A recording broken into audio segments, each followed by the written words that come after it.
The Bushehr nuclear power plant sits on the Persian Gulf coast, with a specific visibility of a facility that has been the subject of international negotiations, IAEA inspections, and public diplomatic disputes for 3 decades. Its reactor dome is visible from satellite imagery that anyone with an internet connection can access. Its safeguard status is monitored by an agency whose inspectors have walked its corridors. This visibility is not incidental. It is the point, a facility that is thoroughly watched, thoroughly documented, and thoroughly integrated into the legal architecture of the Non-Proliferation Treaty, is a facility whose existence provides the Iranian nuclear program with something more valuable than the electricity it generates. It provides legitimacy. The acknowledged site draws the inspection regime. The inspection regime draws the attention. The attention focused on what is acknowledged is attention that is not focused on what is not. Bushehr 2 was not a reactor that appeared on any IAEA safeguards declaration. It was not a facility whose construction had been notified to any international body under any legal obligation that the Iranian government acknowledged.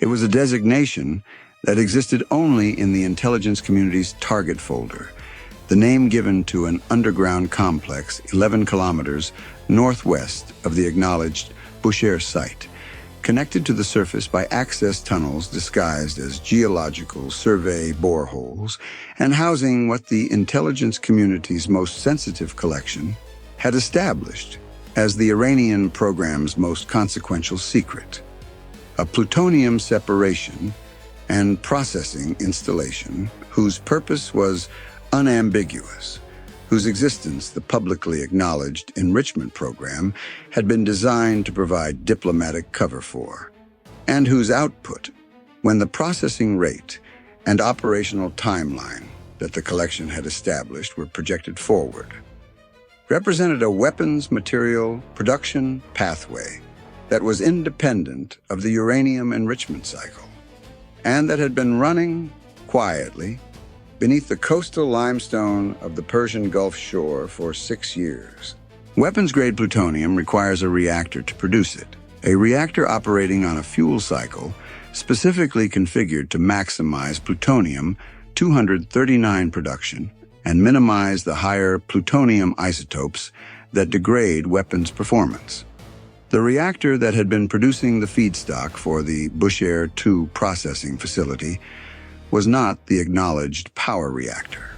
It was a heavy water research reactor whose construction had been publicly framed as a medical isotope production program, a framing that had been accepted by the inspection regime at the level of documentation and publicly contested by the intelligence community at the level of technical analysis for 4 years before the classified assessment reached the confidence threshold that made it actionable. The research reactor was not the target. Its output was already in the processing facility. The processing facility was the target. The target folder that described the facility had required 3 years and collection assets that will not be characterized here. What it produced, when the analysts were satisfied that both the facility's existence and its function had been established beyond the ambiguity that any responsible targeting decision requires to resolve, was a document describing an installation at a depth and in a geology that presented the mission planners with the most technically demanding penetration problem in the entire series of strikes against Iranian underground facilities. The Bushehr coastal limestone was not the challenge. Coastal limestone is well characterized, relatively uniform in density, and predictable in its response to penetrating weapons. The challenge was depth.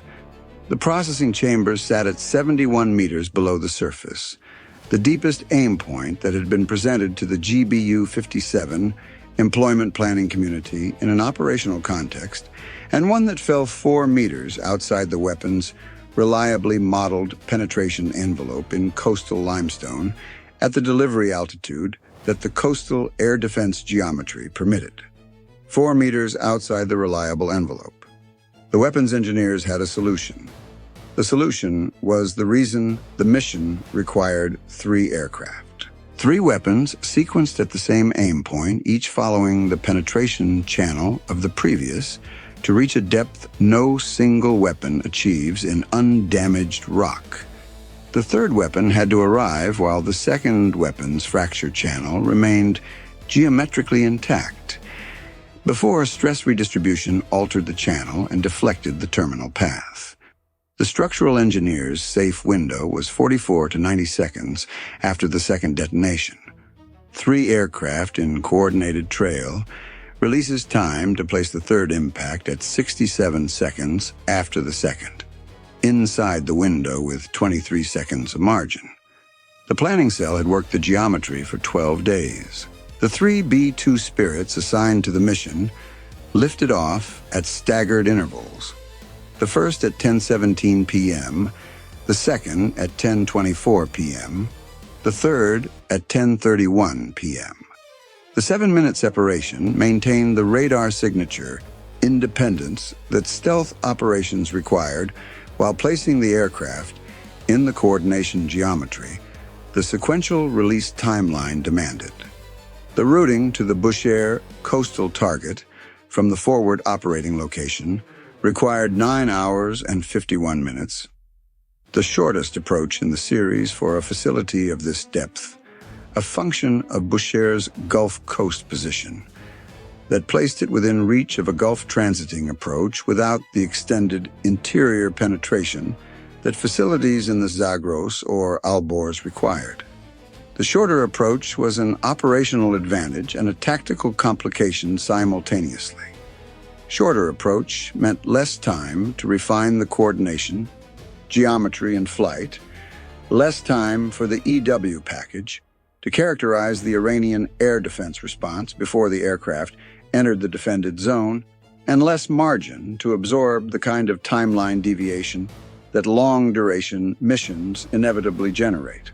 The planners had compressed the mission against a timeline that left less slack than they preferred, and accepted the compression because the target folder's window, the specific phase of the processing facility's operational cycle, when plutonium output was at a level that made the strike's material elimination effect most comprehensive, was a constraint the operational requirement imposed and that the mission timeline could not change.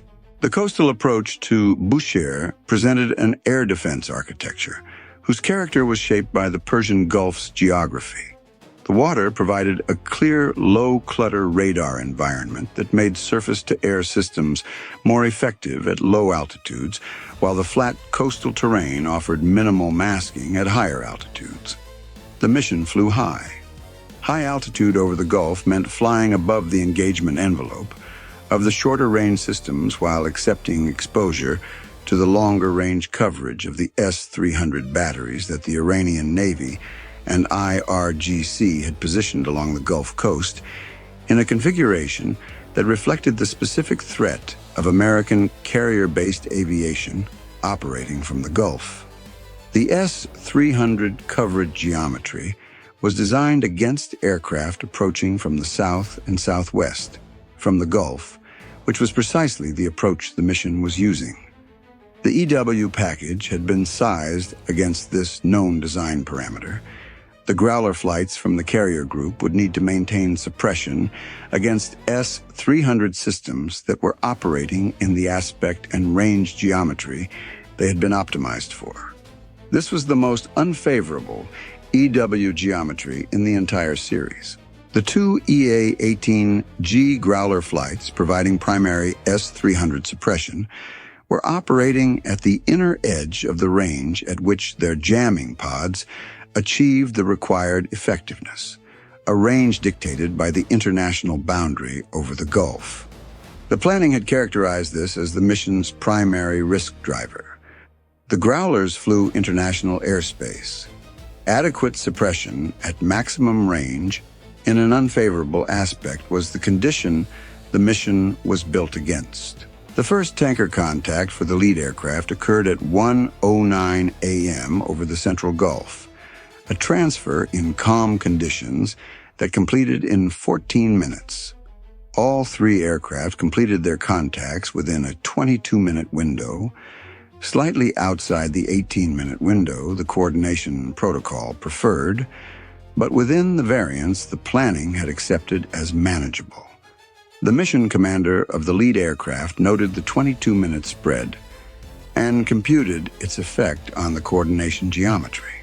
The effect was within tolerance. He continued. At 7:33 a.m. local time, the EW package activated against the coastal defense architecture. The S-300 batteries along the northern Gulf Coast received their suppression, and the Iranian air defense operators began their frequency management response within 90 seconds, faster than the planning had modeled, consistent with the elevated readiness posture that the intelligence assessed the coastal sector had been maintaining since a regional tension event 3 weeks earlier had prompted the IRGC to raise the alert status of its Gulf-facing systems. The elevated readiness translated to faster operator response times, and the faster response times translated to shorter windows between the Iranian frequency shift and the Growlers' follow-on suppression. The Growlers were managing shorter windows than the rehearsals had modeled. The EW officer on the lead Growler noted the discrepancy between the modeled response time and the actual response time on the fourth frequency transition and transmitted the observation to the planning element monitoring the mission. The observation was logged. The mission continued. The Bushehr coastal sector's inner ring defense included a Tor M1 battery positioned at the facility's nearest surface feature, a geological survey equipment compound that served as the facility's above-ground presence, and a second Tor M1 battery, 12 kilometers north, covering the coastal highway corridor. Both were in positions that the pre-mission imagery had established, and the EW allocation had been sized against. The land-based EW asset managing the inner ring suppression was performing within its characterized parameters. The Tor M1 batteries were receiving adequate suppression on their primary frequencies. The situation was managed. The situation changed at 7:51 a.m. when the coastal sector's regional air defense controller, monitoring the jamming environment that had been active across his sector for 18 minutes, issued a precautionary sector alert based on the sustained multi-band interference pattern. The alert did not reflect a detection. It reflected a doctrine. Sustained broad-spectrum jamming across multiple frequency bands in a coastal sector with no acknowledged exercise activity was, by the controller's standing threat assessment protocol, a condition that warranted elevated defensive posture, regardless of whether any contact had been observed. His protocol was correct. His threat assessment was correct. He elevated the sector. The elevated sector alert activated a system that the target folder had characterized as present, but whose operational status the collection had assessed as uncertain. A second Pantsir S-1 battery that the IRGC had been deploying to the Bushehr coastal sector on a rotating basis since 18 months before the mission, providing point defense coverage during periods of elevated threat assessment. The rotation schedule and current deployment status had been one of the collection gaps in the target folder, a gap that the analysts had flagged and that the planners had addressed with a contingency allocation in the EW budget. The contingency allocation existed because the collection gap had been acknowledged. Whether the Pantsir was currently deployed was not known with the confidence that a known deployment would have provided. The contingency allocation assumed it was deployed and had sized accordingly. The assumption was correct.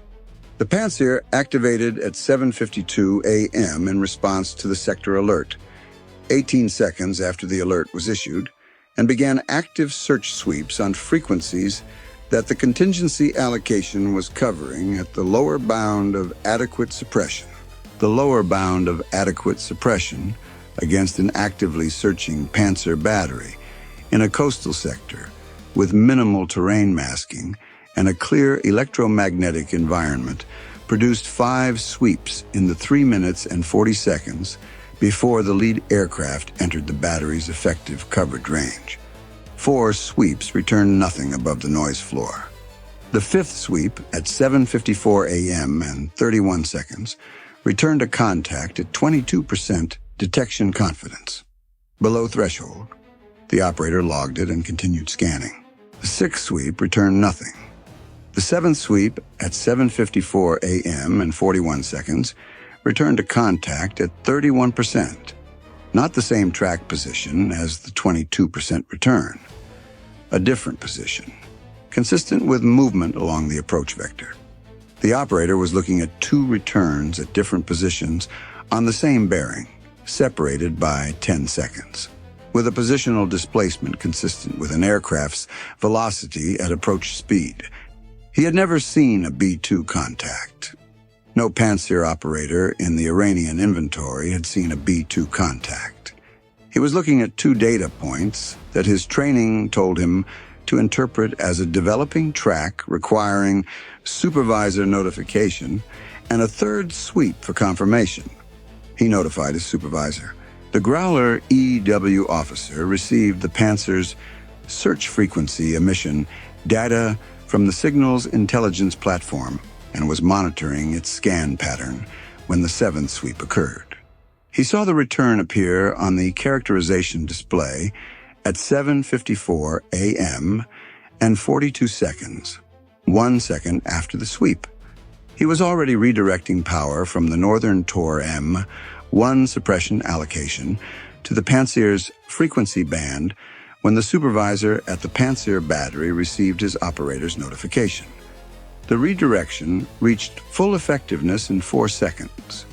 The 8th sweep, which would have been the 3rd consecutive return, and the confirmation that engagement doctrine required, ran in a fully suppressed environment. It returned nothing. The developing track disappeared. The supervisor, who had been in the process of authorizing the operator to hold for confirmation, looked at a display that showed no contacts. He assessed the 2 sweep sequence as a jamming artifact, 2 anomalous returns in a sector experiencing active multi-band interference, separated by a positional displacement that could have been consistent with movement or could have been consistent with the specific type of moving artifacts that saturated jamming environments produce. He logged it as a possible jamming artifact and returned to monitoring. 4 seconds. The redirection had taken 4 seconds to reach full effectiveness. The Pantsir's scan interval was 10 seconds. The 4 seconds of reallocation latency had been absorbed within the scan interval, leaving the 8th sweep in a suppressed environment with 6 seconds to spare. 6 seconds between the redirection, reaching full effectiveness, and the next sweep beginning. The mission had been protected by the relationship between 2 numbers, a 4-second reallocation latency and a 10-second scan interval, that nobody in the planning cell had specifically computed as a protection mechanism. The numbers had been what they were. The outcome had been what the numbers produced. The lead aircraft reached the first initial point at 8:03 a.m. The bay doors opened. The pre-release checks had been completed during the final approach segment in the compressed sequence that the terminal phase required. Targeting system GPS solution confirmed against the subsurface aim point at 71 meters depth. Weapons management system verified against the 3-weapon sequential employment algorithm. Coordination geometry with the trail aircraft confirmed through the data link. Everything within parameters.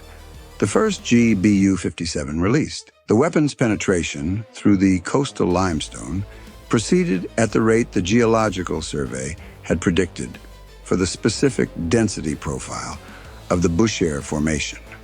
The limestone was uniform, the deceleration profile was clean, and the fusing algorithm counted through its prescribed sequence without anomaly. The detonation at 53 meters, the first weapon's design penetration depth in this geology, established the fracture channel that the sequential employment solution required.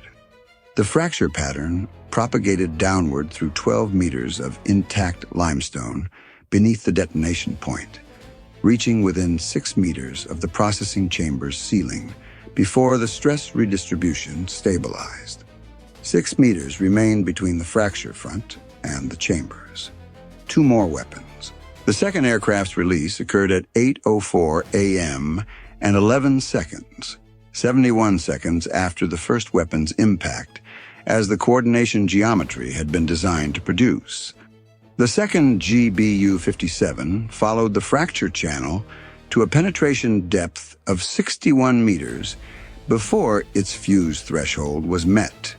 The detonation drove the fracture front 3 meters deeper, to within 3 meters of the processing chamber's ceiling. The seismic energy from the second detonation transmitted through the narrowing rock column above the chambers with an intensity that the chamber's structural engineers had designed against for a single weapon scenario. For a 2-weapon sequential scenario, the cumulative loading was at the boundary of the chamber's design specification. The ceiling held. 3 meters remained. The third aircraft's release window was the 44 to 90-second interval that the structural engineers had computed as safe for third weapon employment after the second detonation. The mission commander of the third aircraft had been counting from the moment the second weapon's impact signal reached the data link at 8:04 a.m. and 17 seconds. At 8:05 a.m. and 24 seconds, 67 seconds after the second impact, inside the window with 23 seconds to spare. His GBU-57 released from the forward station. The weapon entered the fracture channel at the surface impact point and followed it downward, through the fractured limestone to the detonation depth that the modified fusing algorithm had been computed against.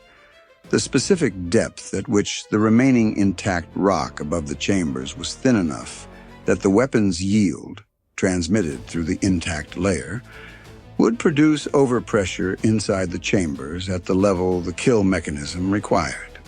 69 meters? The fuse fired.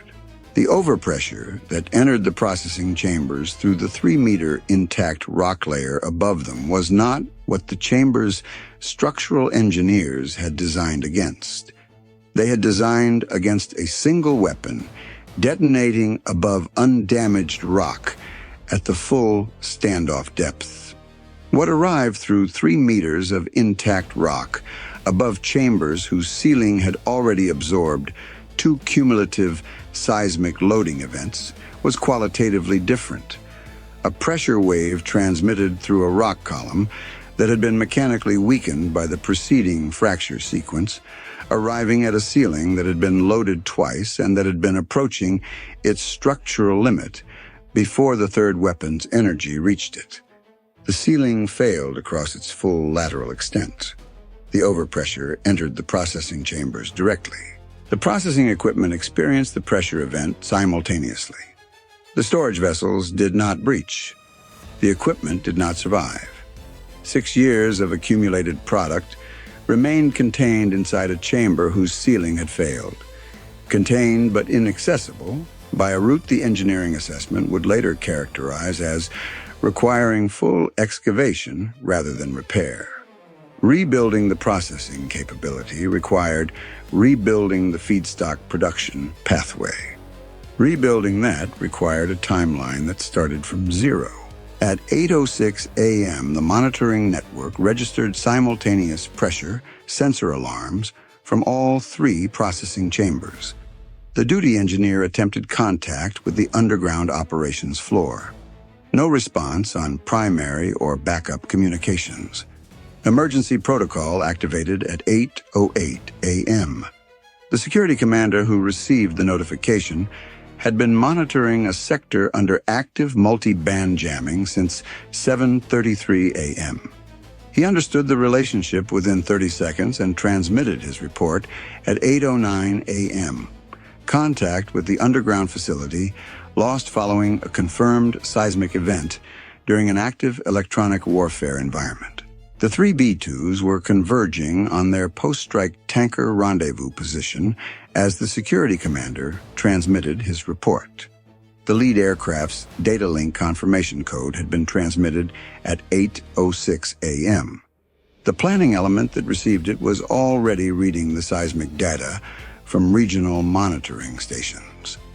Three distinct events in a 44-second window, the first at 8:03 a.m., the second at 8:04 a.m., the third at 8:05 a.m., all at the same geographic coordinate, all at depth consistent with the sequential employment solution. 3 weapons, 3 detonations, 1 aim point. The sequential penetration had reached 71 meters in coastal limestone. The processing chambers had been compromised. The 6 years of plutonium production that had been running beneath the acknowledged Bushehr facility, while inspectors examined the acknowledged facility's documentation, was over. The numbers that closed the package: 9 hours and 51 minutes of flight time for the lead aircraft. 3 GBU-57 Massive Ordnance Penetrators employed from 3 aircraft in a 44-second sequential window at the same aim point. 7-minute departure intervals maintained through 9 hours and 51 minutes to produce a 67-second third impact timing inside the structural window with 23 seconds to spare. Pantsir 7th, sweep at 31%, 2-position developing track, supervisor notified. 4-second reallocation reaching full effectiveness before the 8th sweep confirmed the track. 4 seconds against a 10-second scan interval. 6 seconds between protection and exposure. 0 aircraft lost. Processing chambers compromised. 6 years of accumulated program output contained, but the program that produced it permanently set back. There is a form of strategic concealment that derives its protection not from hiding what it is, but from hiding near something that is visible, using the legitimacy of the acknowledged to provide cover for the unacknowledged. The Bushehr 2 processing facility existed in the electromagnetic and political shadow of the Bushehr power reactor for 6 years. The shadow provided protection for as long as the acknowledged facility absorbed the attention that the unacknowledged facility needed the attention not to reach. On a morning when 3 aircraft arrived at the same coordinate from the Gulf, the shadow was not long enough. The coast is unchanged. What was beneath it no longer functions.